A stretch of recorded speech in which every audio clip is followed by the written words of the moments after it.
It comes with great sadness to inform everybody of the passing of Byron Parrott. Byron was a devoted husband, devout father, and a tremendous friend. Byron passed away tragically on Saturday, January 27th, 2024. This episode is in loving memory of Byron. Ride the Lightning and Go Vols.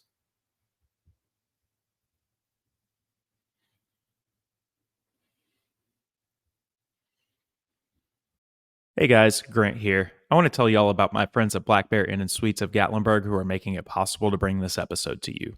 As you guys know, I grew up in East Tennessee, and there are two things that all East Tennesseans have in common. We all love the Vols, and we all love the Smoky Mountains. Since I've moved to Nashville, I've been unable to get my Smoky Mountain fix in, but thankfully, our friends at Black Bear Inn and Suites of downtown Gatlinburg have me covered. They are conveniently located at 1100 Parkway and are within walking distance of all the major attractions and best food that downtown Gatlinburg has to offer. To book your Smoky Mountain getaway today, visit blackbeargatlinburg.com or call 865 436 5656 or toll free at 1 800 933 0777. Welcome to this edition of the Volling Out Podcast. I'm your host, Jordan, here with my co host, Grant Williams. How's it going tonight, man? Oh man, Jordan, why do I got to relive that horrible basketball game from Tuesday? I don't want to think about it. I don't want to talk about it. Why we got to do this, man? But no, seriously, I'm good, brother. Hope you and yours are as well. Oh, I am, man. We're doing it for the masses, man. No matter what, they want to hear it, whether it's win or loss. No matter what wound that opens back up, right? Right. We'll slap the Band-Aid on it and get ready to hurt again. And we're going to recap that game in the Food City Center from Tuesday night. We're going to give our player of the game, put somebody on the Volling Out milk carton, take a trip around the SEC, and look ahead to a massive game now Saturday night. It was massive before, but now it's a big game for both of us in Rupp Arena with religiously Kentucky sports host Jay. Oh man, we got ourselves a packed show tonight, man. I know it, man. Our plate runneth over. Let's sure do.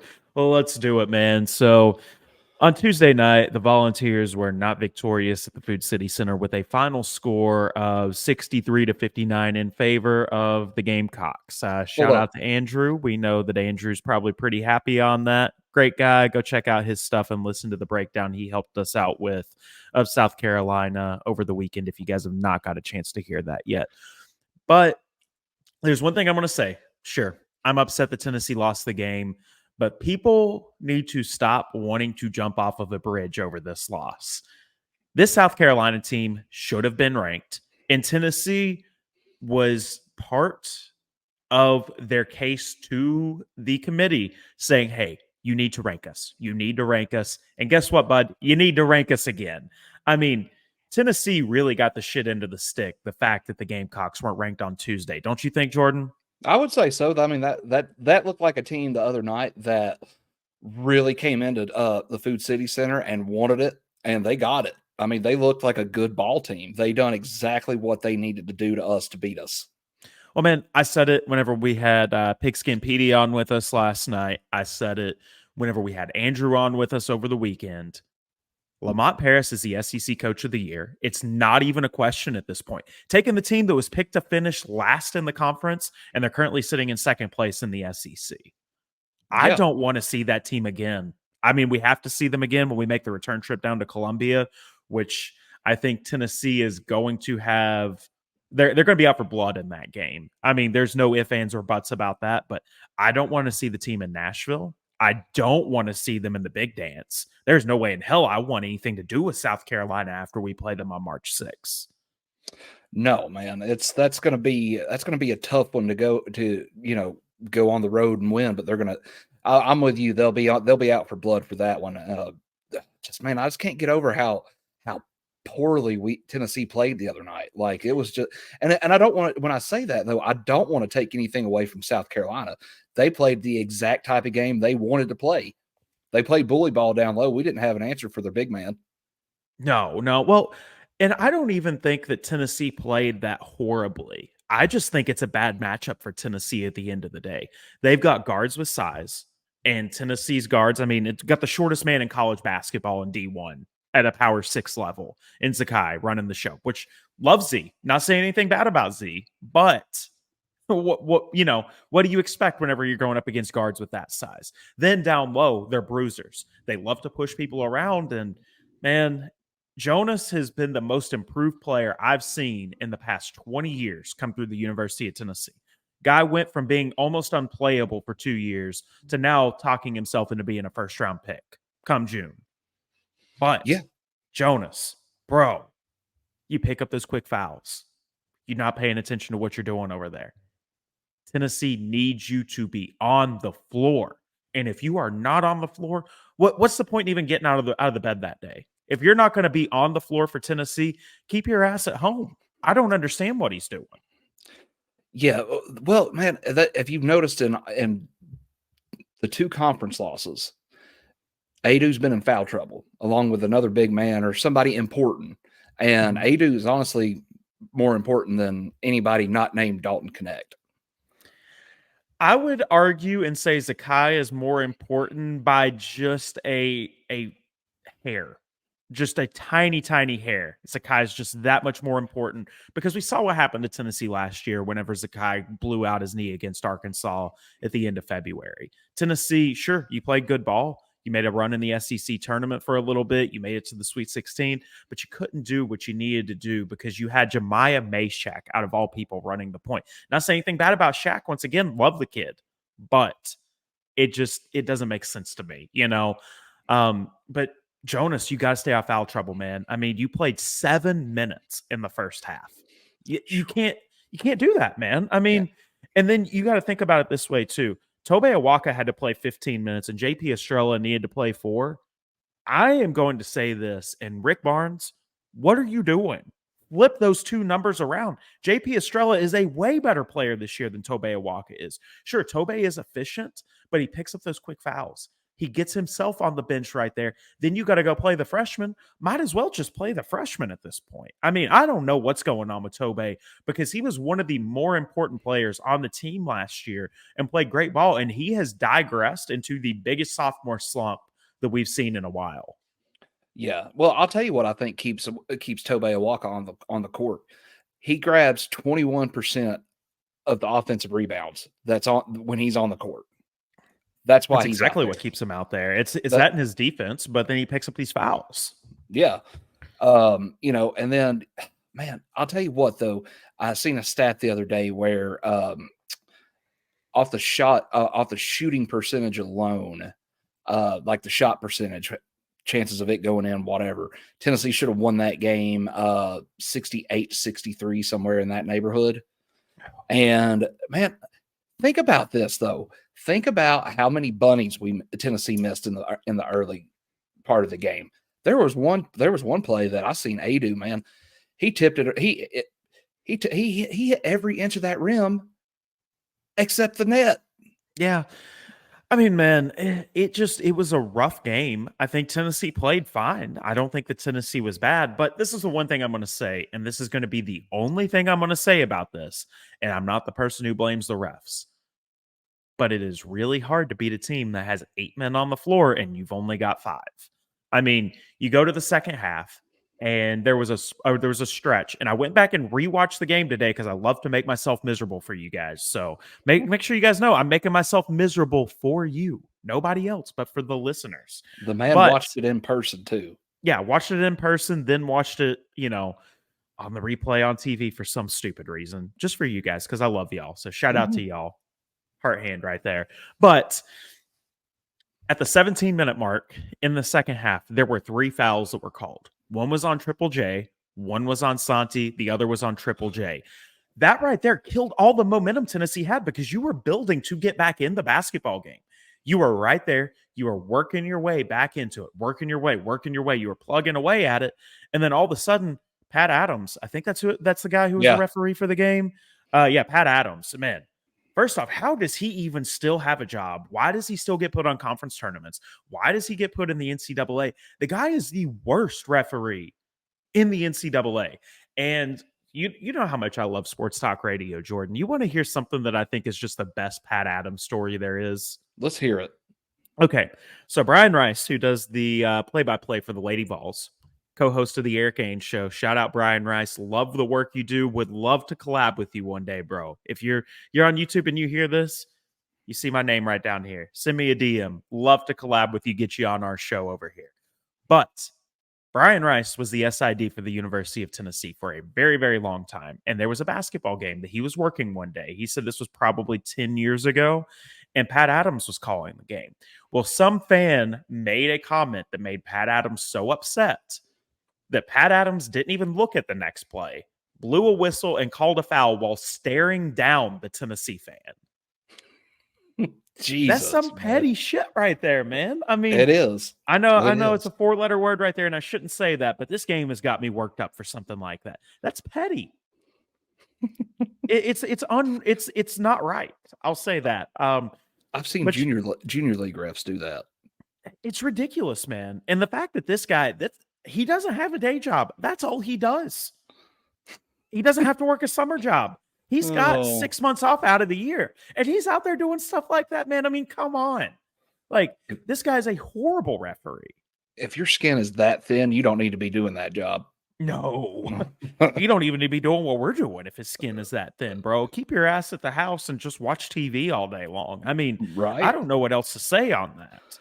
There's a reason, though, old Ricky Dell was hot. I mean, dude, he was hot within the first minute of the game. They were showing him on TV just, I mean, wound up about the 19-minute mark. I'm like, damn, this is getting going early.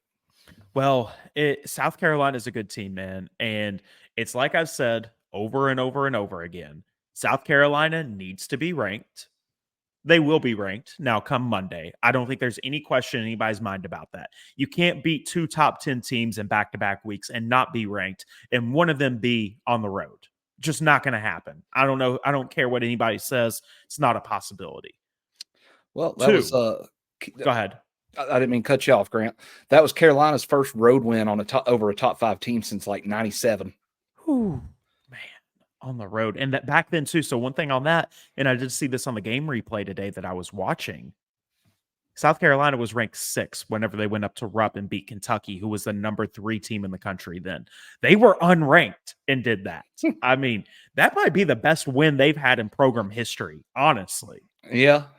I mean, it's not like we're talking about Kentucky. We're not talking about Arkansas. We're not talking about Tennessee, that has a rich basketball tradition. It's South Carolina. USC Junior, as I like to call them sometimes. Right. I mean, they don't have a history. It's, it's one of the most mid schools you'll ever see. Not good, not bad, just right in that middle spot right there, man. And they are that way with everything they do. Football, basketball, baseball, underwater basket weaving, they'd be mid at that too if that was a thing. I mean, it just is what it is. But that's one of my takeaways from the game right there is how that went right there. And then the other thing I've got right there too, hashtag HYFT, man. I mean, Tennessee is not hitting their free throws. I mean, you look at this right here, 60% in this game. They're in a free throw hit. They're in a free throw slump right now. It seems like we do this every year, especially about this time in conference play. Tennessee shoots decent enough all year, and then we hit, February or so, late January, early February. Tennessee can't throw it in the ocean from the free throw line, and it's just like you're going to be in so many tight games down the stretch. You have to fix that.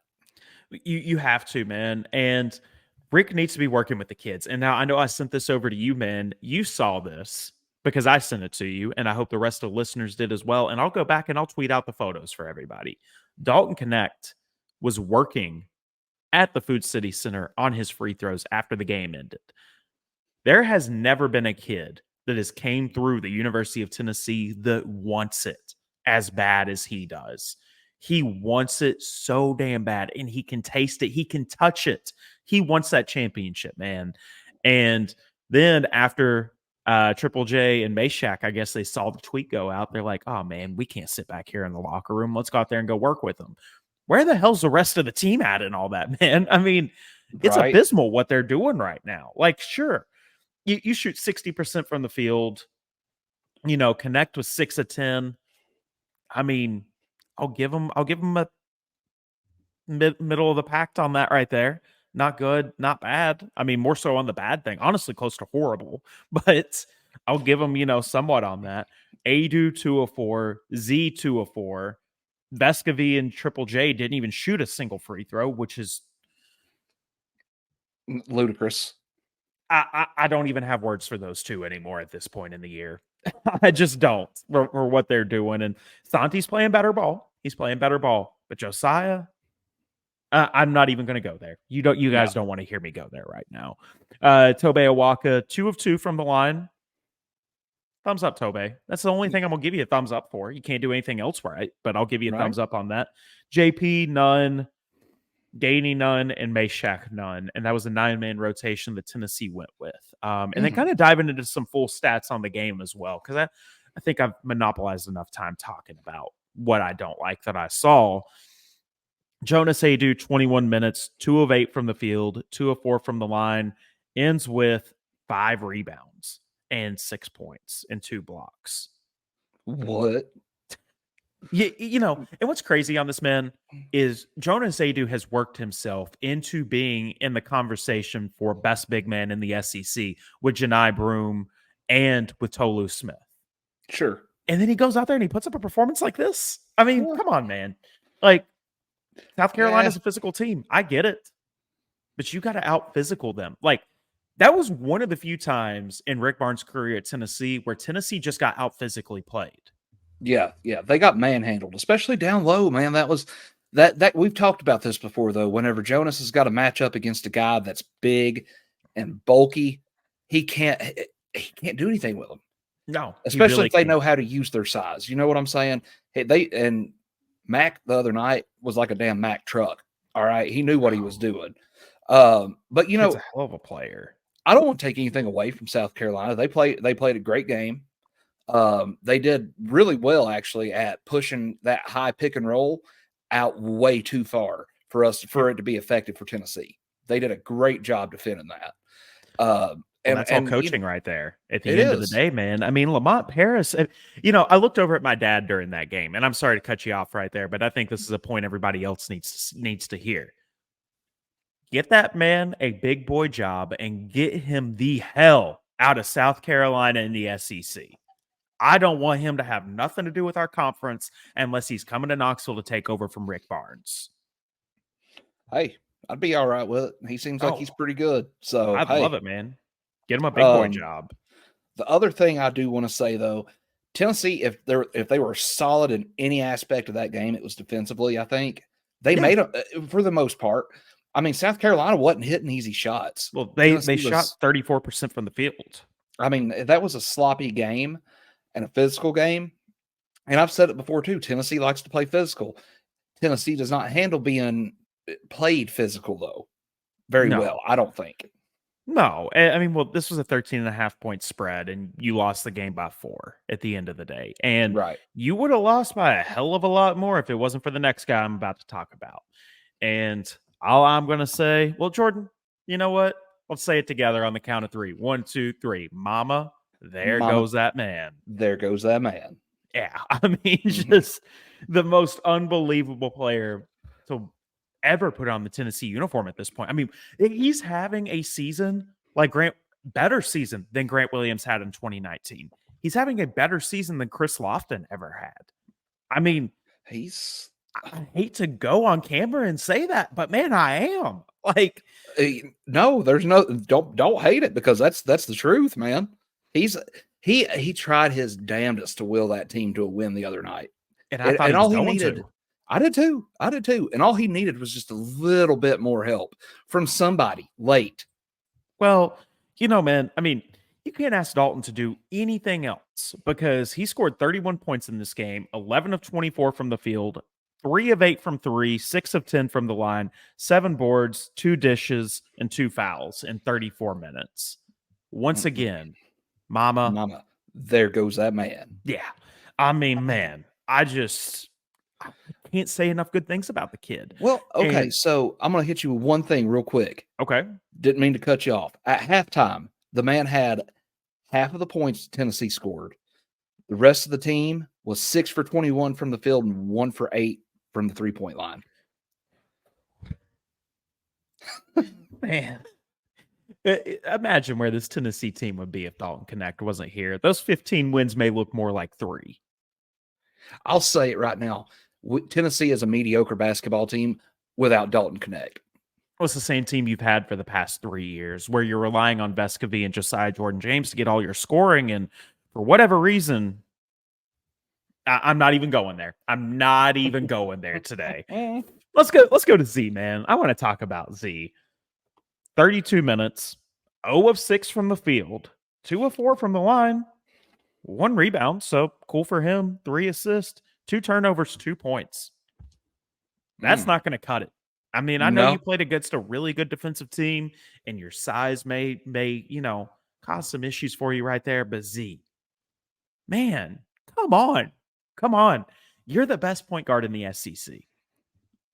You're the one who drives the bus for Tennessee. I mean, let's be realistic. He is. 2 points ain't going to cut it, man. And then with three assists and 2 turnovers, I mean, don't even get out of bed if that's what you're going to put up. Just stay at the house, man. Stay at the house and watch Netflix. Just man, the thing about it is like the size thing for him.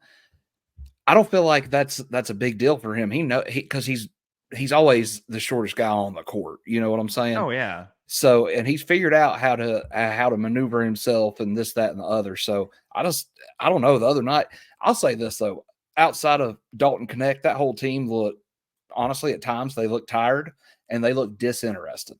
Just because they were looking ahead to Saturday, I think. That's what I think too. I mentioned that to you during the game. I think that's what they were doing. They were looking ahead to that trip to Rupp Saturday night. They were, man, and that's that. So for time constraints, I'm going to move quickly through these next couple of stats. The 2 fifth-year seniors are next. Santiago Vescovy in 26 minutes, 4 of 7 from the field, 2 of 4 from 3, 3 rebounds, 1 assist, 1 turnover, 10 points. Only 1 of 2 Vols to get into double figures. The other was Mr. DK3 himself. Not going to be good enough, but if you get this kind of performance from Santi night in and night out, you're going to be just fine. Triple J in 30 minutes, 1 of 3 from the field. I mean, 7 rebounds. That's cool.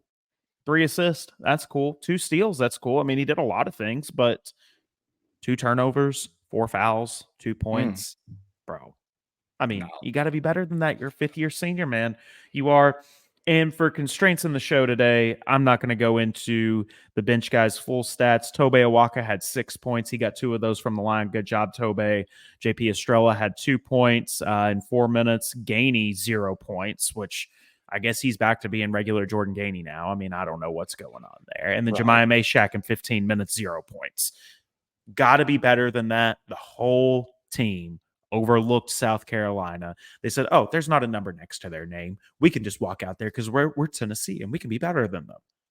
Well, spoiler alert, South Carolina is a better basketball team, at least as of right now. Yeah, I mean, I'm going to say it. 18-3, 6-2 in the conference, 2nd place in the SEC. I mean, that's all I'm going to say right there, man. But Jordan, who's the player of the game today? I think you and I both know, buddy. Dalton Connect. I mean, yeah, I'll give 3s up to him right there. What is it he does now? He's like, something like that. Something like that. I don't know. I should just pull it up and put it on our stream over here, but I can't right now. So I wasn't prepared for it. But man, just the most unbelievable player. Man, for the milk carton today, this breaks my heart. Breaks my heart. Zakai Ziegler. Oh. Man, well, you know what? We could probably get a full-size picture of Zakai to go on there, if you know what I'm saying. Hey! Me and him are too far off on height. Don't say that shit. Man, I mean, you just talk about what Zakai did right here. 32 minutes, 0 of 6 from the field, 2 of 4 from the line, 3 assists, 1 rebound, 2 turnovers. That is not going to cut it anytime. No. But especially against a good defensive team like South Carolina. If you don't bring your A game against South Carolina, you're going to get beat. The rest of the SEC, pay attention to what happened because it's going to happen to you. They beat Kentucky. They beat Tennessee. They beat the 2 best teams in the conference. They're playing good ball. Maybe we need to be talking about South Carolina as the best team in the SEC right now. And that's all I'm going to say. Might need to, man. I might need to. Well, Jordan, I don't want to talk about South Carolina anymore. I just Me really either. don't. You Me wanna either. take a trip around the SEC and kind of talk about what the rest of the big boys are doing? Absolutely. Because Well, we let's know what do it. one big boy did. Yeah, we sure do. We sure do. All right. So on Tuesday the 30th, there were two games in action. One of them was South Carolina over Tennessee with a final score of 63-59. I am not talking another bit about this basketball game. Just Don't move ask on. me another question about it because I ain't going to answer. Next game, one of the better games I've watched all year, honestly. I got back to my parents' house in Knoxville after going to the game, and I got down to my room over there, and I turned on the TV. The Egg Bowl on the hardwood, man. Oh, I caught that one too. That was a good one. The Rebs, 86. Bulldogs, 82. Murray for the Rebels, 21 points, 4 rebounds, 11 assists. And Hubbard for the Bulldogs, 21 points, 4 rebounds, and 7 assists. I mean, you want to talk about one of the better games and one of the best rivalries in all of college sports. Ole Miss, Miss State, man. That is an underrated rivalry for sure. Honestly, if Tennessee's not involved in a rivalry, that's probably my favorite in the conference. Yeah. Yeah. I mean, I just love that one. I always have. Moving over to Wednesday, which is where the big slate of games were for the Southeastern Conference. Lots of really good ball was played once again this week, man. On Wednesday, the 24th ranked Alabama Crimson Tide beat the Georgia Bulldogs by a final score of 85-76. Mark Sears once again just balls out for the Tide. He's about all they've got other than Grant Nelson at this point. That kid's good though. Oh man, 23 points, 5 boards, 5 assists. I mean, just great job from him. Thomason for the Dogs, 15 points, 2 boards, 2 assists. Now we get to talk about my favorite fan base in the SEC. And all I got to say is Kentucky. You lost to the Florida Gators, who Tennessee beat by 20 points. I mean, let's just go ahead and throw that out there. Tennessee beat them by 20 points, 94-91 in overtime. Walter Clayton Jr. for the Bulldogs. For the Bulldogs, oh my God, I can't even think right now. For the Gators, 23 points, 2 boards, 1 block. Reed Shepard for the Kittens, 24 points, 8 boards, 6 assists. Another great game. After we got done recording with Pigskin PD last night, I texted you and I said, "Ooh, this game's a little bit juicy right here." Right? I seen it. I seen it. Whoo-wee. Kentucky. That's all I got to say. Now, you want to talk about just the worst matchup of all time in the SEC. Arkansas versus Missouri. Oh. The Hogs got a win. Oh, they got off the was shine. Victorious this time, 91-84. Mizzou is 8-13 overall, 0-8 in the SEC. Arkansas is 11-10 and 2-6 in the SEC.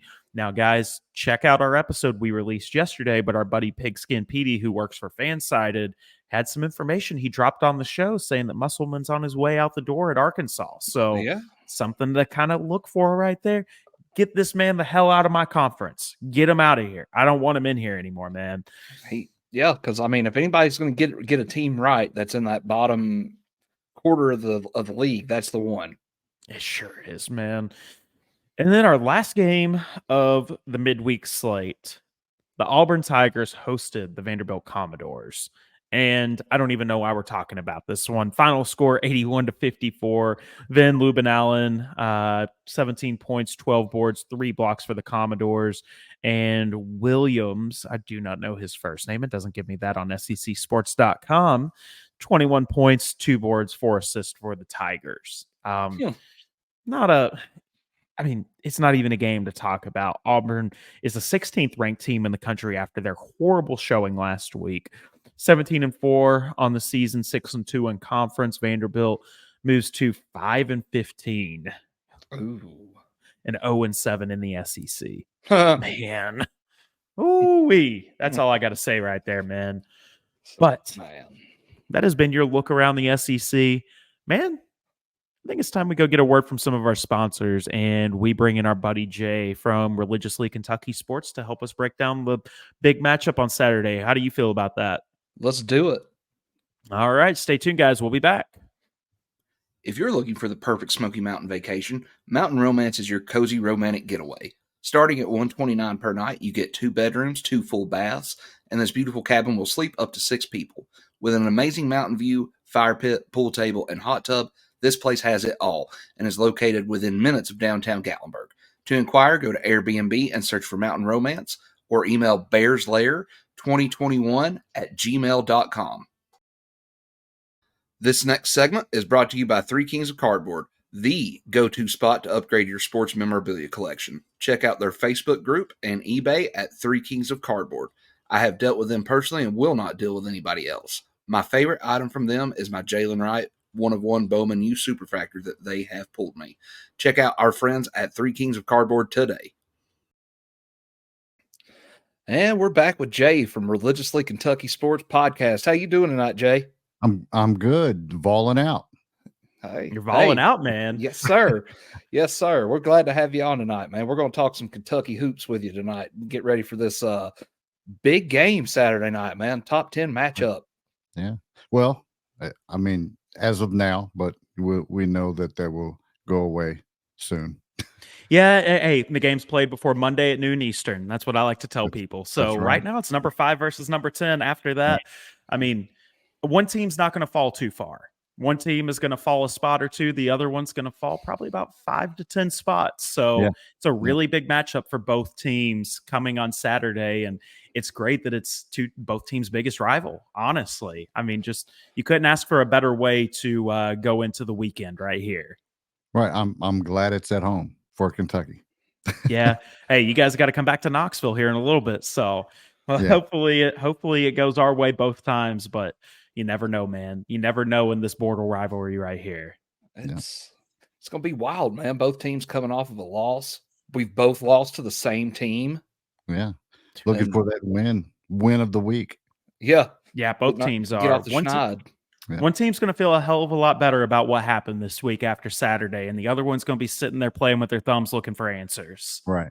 So, well, Jay, kind of tell us a little bit about some players to look out for Kentucky. I know that Kentucky's sitting at 5-15 on the season, 5-3 in conference. Tennessee's sitting at 5-15 on the season and 5-2 in conference. But who are Kentucky has played an extra game than Tennessee, I believe. Let's see. ESPN has them sitting at 5-15 right now. I think we played one extra in the non-con schedule. Right. So Kentucky and Tennessee, I'm glad it's at home. Of course, the talk is Dalton Connect, Antonio Reeves. That's the big story. Both of those guys are going to get those points. Who's going to be the guy for Tennessee to get the extra points? Ziegler, most likely. But Kentucky's so deep. So we have 5 guys that average double digits and 3 other guys that are right on that line of averaging double digits. So it's hard to, one night it might be DJ Wagner. He's going to the rim no matter what. And the next it could be Rob Dillingham, Shepard. It's hard to say who's going to be the guy because Kentucky is really deep. We know that Tennessee so far, Dalton Connect is the guy that's being talked about. Antonio Reeves, they're battling. I think Antonio Reeves is edging him out barely on 3-point percentage wise, but it's going to be a fun game. Physical. Hopefully for me, I'm hoping that Tennessee runs instead of we seeing the South Carolina half court, slow, muck it up game. We both witnessed that. So because Kentucky is a running team, learning, they still trying to find identity. That could be an issue for them. Experience Tennessee in this game. Kentucky still trying to find its way. Yeah, I mean, I see what you're saying right there, man. Kentucky always goes with the younger players, where Tennessee always goes for the veteran guys. I mean, you kind of look at what Tennessee's got this year. Dalton Connect, fifth-year senior. Santiago Vescovi, fifth-year senior. Josiah Jordan-James, a fifth-year senior. And then your whole starting lineup, I mean, I named three of the guys right there, but then you got two juniors who played a lot of basketball at Knoxville, where Kentucky, I mean, I don't know the ages of the guys, but I'm going to go out on a limb and say a lot of them are freshmen or sophomores. Yeah. Yeah, you have Trey Mitchell and Antonio Reeves, both seniors. So that's it. You guys have some older guys this time. Yeah, those are the two, both starters. But the last game last night we lost to Florida. Missing DJ Wagner was big, and Justin Edwards, who hasn't come through offensively. He's pretty decent defensively, but it's hard to say because that is the part of Kentucky that's missing is the defense, especially 3-point defense is just horrendous. Like last night as well, Shepherd put up 24 points. He also give up 23. His guys hit 7 threes. So, every time he looked up, he was lost. So you're telling me we want Shepherd to guard Dalton Connect on Saturday? Yeah, I mean, because that was the thing was, they were going for him. They were hunting him out and they're getting better slowly but surely. But of course, we're seeing these pains and losses that it happens to a young team.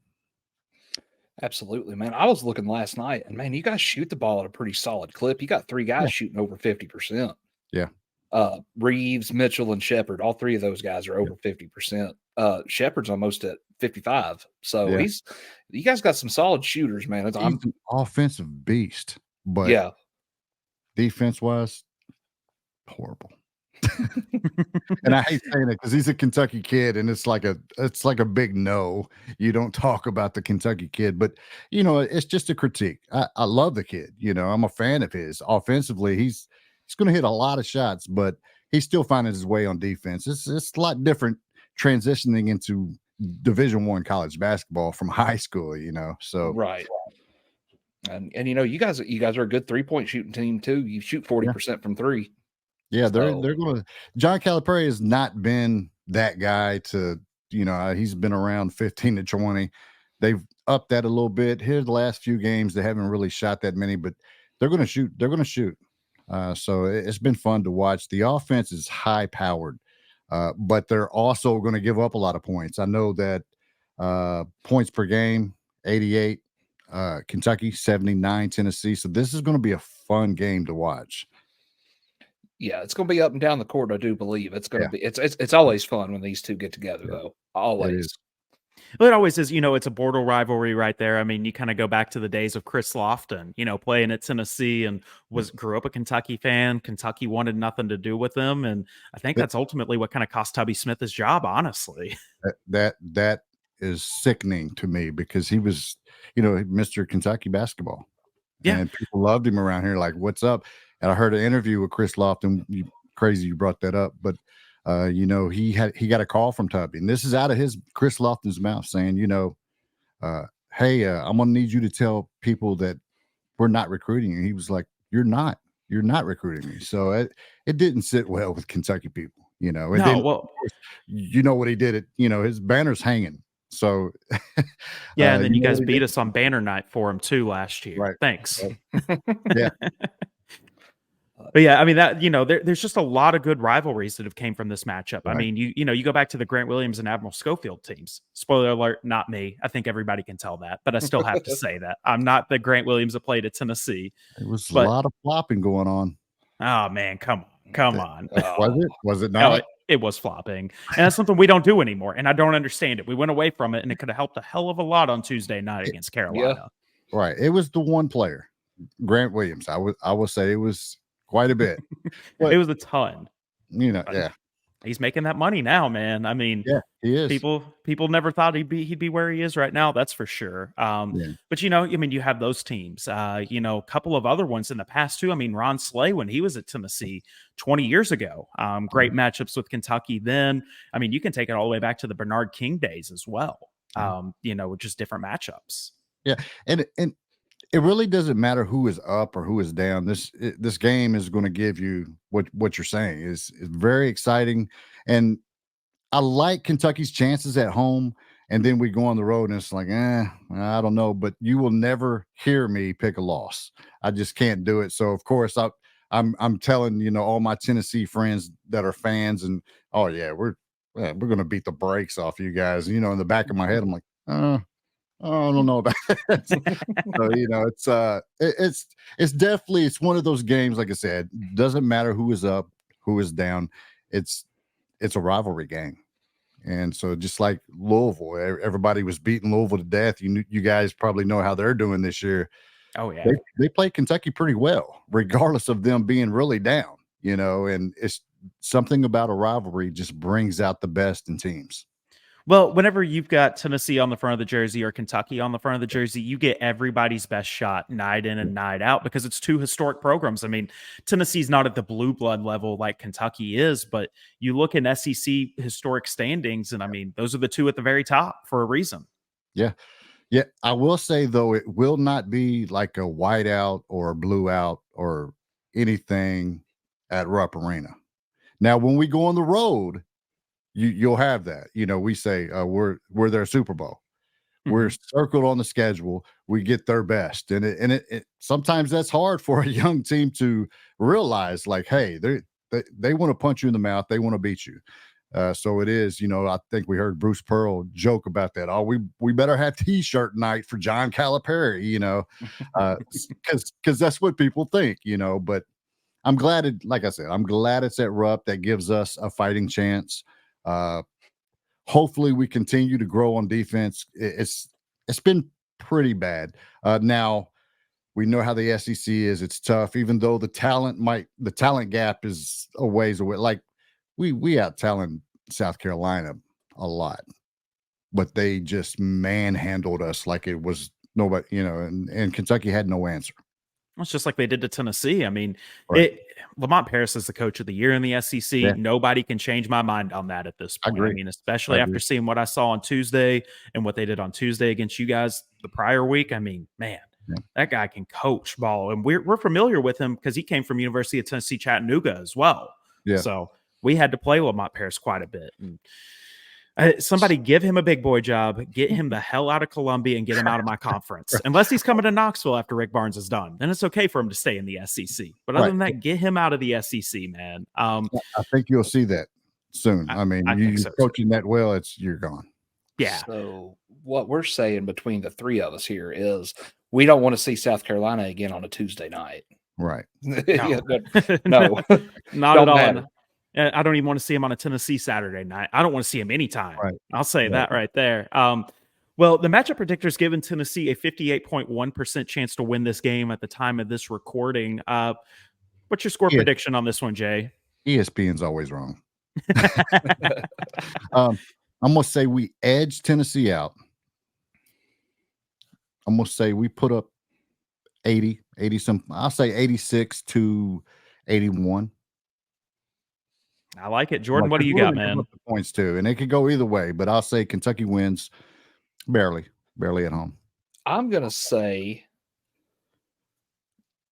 looking at it, Tennessee gives up 66 points a game on defense. I don't think that we hold Kentucky to that low of a point total. I'm going to say Tennessee gets it done though, 77-75. I'm going to pick the Vols because I'm like you, Jay. I'm never going to pick a loss for Tennessee, but this one is a little bit worrisome for me. I think this is a 2-point game either which way, but I'm going to say Tennessee 83-81 as a final score, while yours truly is up at Rupp Arena and singing Rocky Top all the way back south on 75. That's what the goal is right there. Right.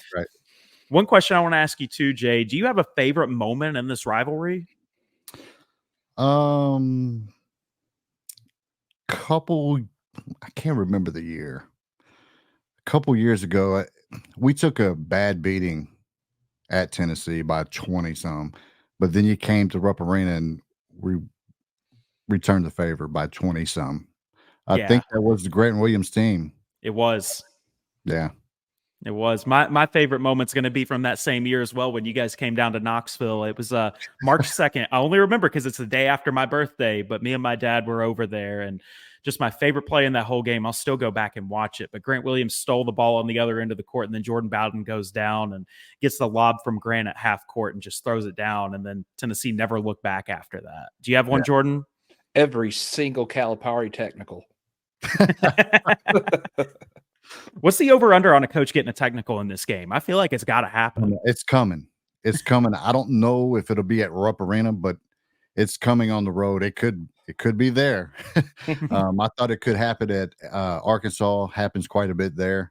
And then a lot of people said at Tennessee, at South Carolina, it could happen, but it hadn't happened yet, but he's due. He's definitely due. Hey, maybe both coaches will just get a tech at Rupp, and then they'll both get one in Knoxville, and then it's all good after that, right? Right. And Calipari and Barnes are like really good friends.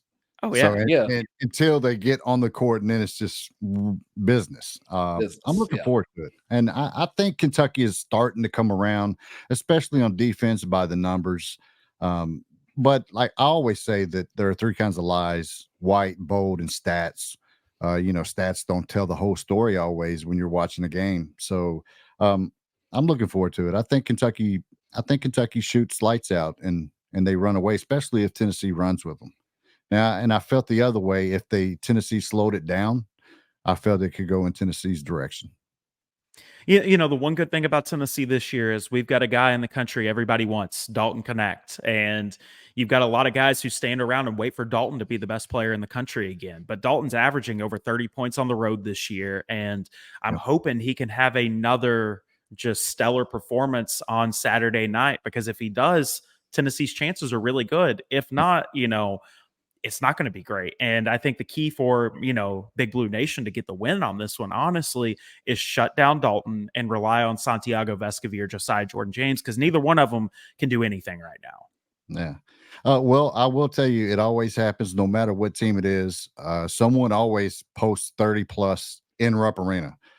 Banks will be open no matter what. Half court shots, they're going to fall. So Connect probably will. And hopefully it's not like foul on a 3-point shot and the 4, and everybody's like, Connect 4, and he gets some kind of NIL deal with the game. But it always happens at Rupp Arena and never fails. The stupidest thing, man, I don't know why they didn't put him in that number 4 jersey. Oh, no. Don't know why it didn't happen. That's an NIL deal waiting to happen. Big time. Yeah. Well, boys, y'all ready for some start bench cut? Sure. Let's run it. All right, guys. So I've got a couple that I've prepared for today. This first one's just for you, Jay. Then after that, me and Jordan are going to jump in on the rest of them. All right. I want to know Kentucky's most hated rivalry. Start bench cut, Tennessee, Florida, or Georgia in all sports. Oh, start bench cut. Start Georgia. Bench Florida. Cut Tennessee. You're going to cut Tennessee? Wow. Man, when I had to go up there for work, I got so much crap from everybody wearing my orange up there. I thought that'd be the easy start for you right there. Yeah. All right. Next one I've got right here. I want to know best city in Kentucky. Start bench cut, Lexington, Louisville, or none of them? Lexington for sure. So start Lexington. Cut Louisville. Jordan, what do you got, man? I'm gonna start none of them. Bench Louisville, cut Lexington. Copy with Jordan right there. Copy and paste. Right. Okay, so Kentucky is known for 3 things: bourbon, barrel racing, and basketball. We've already talked basketball. This is not a barrel racing podcast, so let's talk some bourbon. Start bench cut, the best one: Jim Beam, Buffalo Trace, or Knob Creek? Knob Creek. Start. Cut Jim Beam. It's nah. And what was the other one? Buffalo Trace. I'll take that back. I would start Buffalo Trace and bench Knob Creek. Definitely cut Jim Beam. Yeah, I'm gonna start Knob Creek. I love it. So smooth, got a great flavor to it. Buffalo Trace is gonna be my bench, and then cut Jim Beam for other reasons that Jordan knows, but not a fan of Jim Beam at all. Right. Jordan, what do you got, man? I'm gonna start Jim Beam because I love cheap thrills. Just kidding. Just kidding. It's nasty. I'm gonna go with Buffalo Trace as my start. I'm gonna bench Knob Creek, cut Jim Beam. Yeah, I think that's a pretty good one right there. And then last one I got for you right here, Jay, and we're going to jump in on this one as well. Best basketball coach in Kentucky history. Start, bench, cut, Rick Pitino, John Calipari, or Tubby Smith. Start Rick Pitino, bench Cal, cut Tubby. Ooh, Jordan. I'm gonna start Pitino. I'm gonna bench Tubby and cut Cal just because I don't like the guy. Yeah, I'm gonna start Tubby Smith because I wish he would have stayed there a whole lot longer. You sound like a Kentucky fan. Is that what they want? They wish he would have stayed. Oh yeah. Nah, they're ready for him to go. Oh, see, I wish he would have stayed because then we could have got more guys like Chris Lofton out of the state of Kentucky.